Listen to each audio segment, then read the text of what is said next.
કપડવંજ શહેરના એક રહેણાંક મકાનમાં ગેસની બોટલ બ્લાસ્ટ થતા આગ લાગી।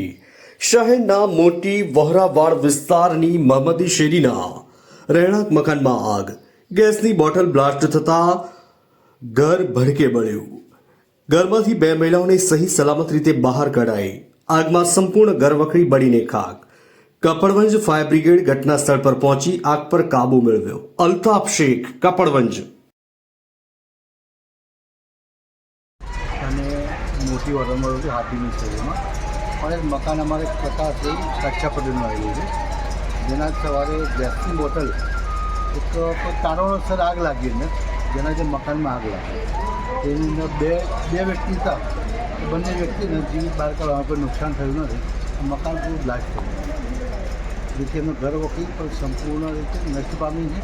બીજું કોઈ બનાવ બનેલ નથી અને જે તે સમયે અમે અમારી મોટરથી પ્રયત્ન કરો બોલાવવાનો પણ બોલવાઈ આગ નથી, તેથી અમે ફાયર બ્રિગેડ બોલાવી। તાત્કાલિક ફાયર બ્રિગેડ આવી ગયેલા કપડ નગરપાલિકામાંથી અને જે લોકોએ તાત્કાલિક આગને કાબુ લઈ લીધી। 20 મિનિટમાં આગ કાબુ લાગી છે। આ બનાવ લગભગ 10:15 વાગ્યાની આસપાસ બન્યો સવારે, પણ સંપૂર્ણ બધા સલામત છે। આગળ હાલ કાબુ